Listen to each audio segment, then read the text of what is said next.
Miss হবে না আপনার পছন্দের টিভি শো। দেখুন জি5 অ্যাপে একদম ফ্রি।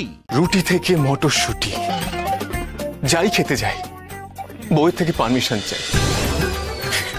বাজার থেকে যখন সবকিছু ঠিকঠাক আনি, যদি একবার ভুলে যাই আনতে ডাল, মুখের উপর বলে দেয় তুমি একটা, বাকিটা আপনি বানিয়ে বলে দেবেন। যদি কোনো কাজ করতে আমি একটু ঝোলাই, দেয় আমাকে দমাদ্দম ধোলাই। আপনি বলুন ইওর অনার, এইভাবে কি এই বইয়ের সাথে থাকা যায়? আমার বিচার চাই, বিচার চাই, বিচার চাই।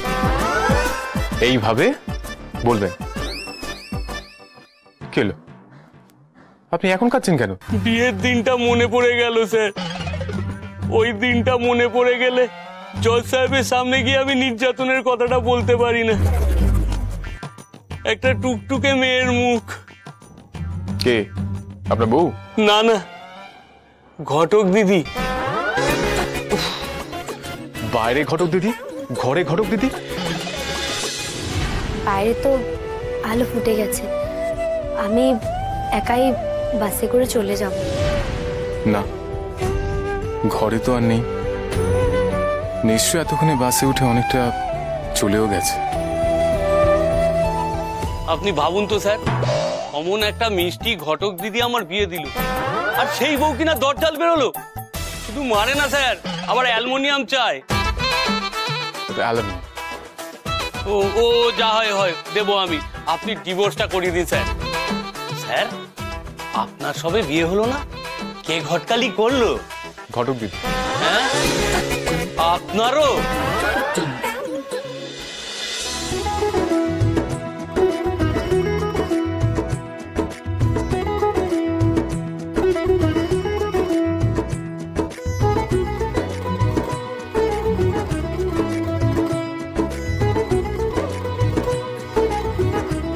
মা এবার এই দুটো ওইখানে বসে। হ্যাঁ হ্যাঁ ওইখানে, ওই পাশে যাও। এইখানে একটা, এইখানে একটা, ওখানে একটা। যাও মা।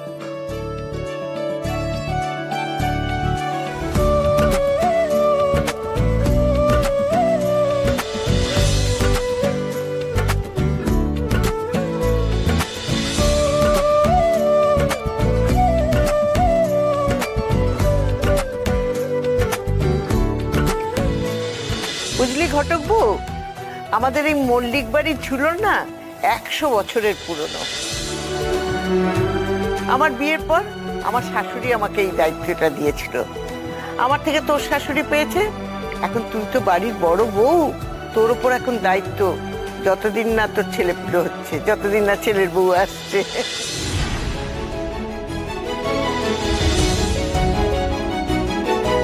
বুম্বার বিয়ে দেবো স্বপ্ন ছিল, পুরনো হলো, কিন্তু এখন তোর ভবিষ্যৎ নিয়ে চিন্তা। ঘটক বউকে আটকে দিয়ে ঠিক করলাম তো। বাহ, কি সুন্দর হয়েছে। হ্যাঁ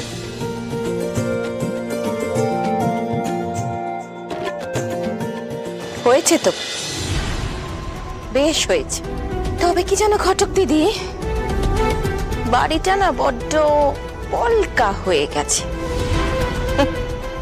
অনেকটা ঠিক তোমার ওই শ্বশুর বাড়ির ভাগ্যের মতো।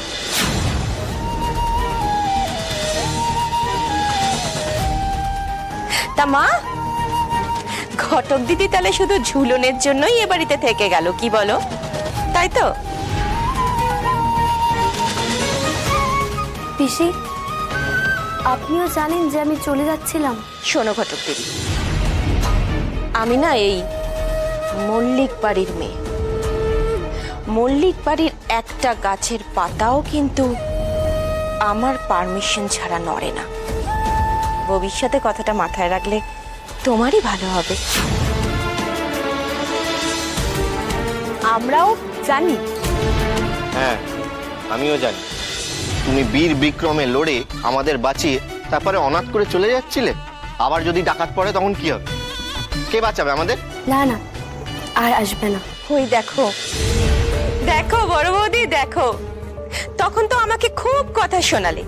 আমি বলেছিলাম তোমার বউই ডাকাত, আর এখন নিজের মুখেই বলল ডাকাত আসবে কি আসবে না সেটা ঘটক দিদি এত শিওর হয়ে বলছে কি করে? তার মানে নিঘাত ডাকাতটা ওই এনেছিল এ বাড়িতে, বলো? এই মান্তু, তোর কি এখানে কোনো কাজ আছে? তুই কি ঝুলন সাজাবি নাকি? ও মা, এটা তুমি কি বলছো বলো তো? তুমি তো ঠাকুরের কাছে নিজে মানত করেছো এবারে ঝুলন তোমার নাত বউ সাজাবে। সেটা তুই জানলি কি করে? পিসি, আমরা যখন কথা বলছিলাম আপনি কি আড়াল থেকে শুনছিলেন? দেখো দেখো বড় বৌদি, দেখো আমি নাকি আড়াল থেকে কথা শুনি? এত বছর বাদে আমাকে এই সব কথা শুনতে হচ্ছে বড় বৌদি। তোমার বউ একবারে লোকের সামনে আমাকে কিভাবে অপমান করছে, দেখো দেখো। না না পিসি, আমি কথাটা সত্যি ওইভাবে আপনাকে বলতে চাইনি। ওই যাতায়াতের পথে কোনো কথা কানে যায় না, আমি তো ওই ভেবেই। থাক থাক গো ঘটক দিদি, থাক। কে কেন কখন কোন মানুষকে কি উদ্দেশ্যে কি শোনানোর জন্য কথা বলে সেটা আর এই বয়সে আমাকে শেখাতে হবে না গো। আসলে আমি মুখের ওপর সবার সামনে ন্যায্য কথা বলি তো, তাই আমি সবার চক্ষুশূল, সবার কাছে কারা।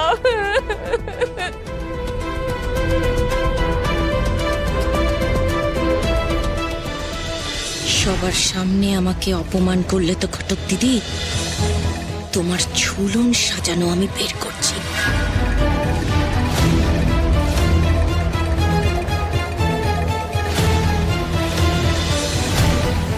পিসি শুধু শুধুই রেগে গেলেন। আমি তো পরশুদিনই চলে যাব। হ্যাঁ হ্যাঁ, আমাদেরকে তো না বলে রাতের অন্ধকারে তুমি চলে যাচ্ছি। তাও ঠিক আছে, এখন আমাদের জানানোই।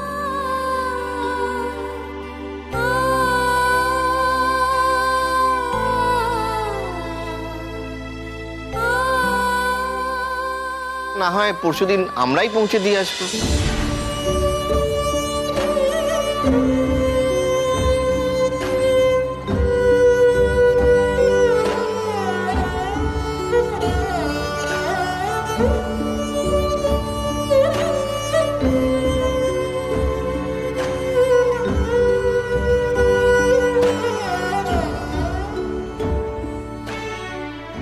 কি সুন্দর হয়েছে সাজানোটা, তাই না বড় বউ?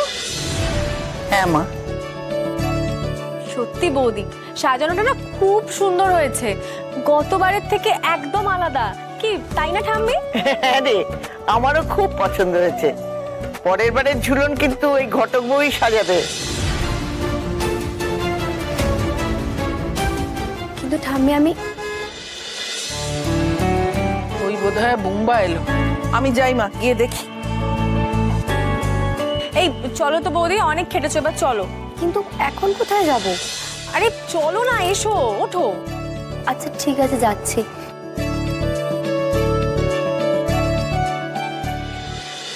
জি5 ডাউনলোড করুন আর সব এপিসোড দেখুন একদম ফ্রি।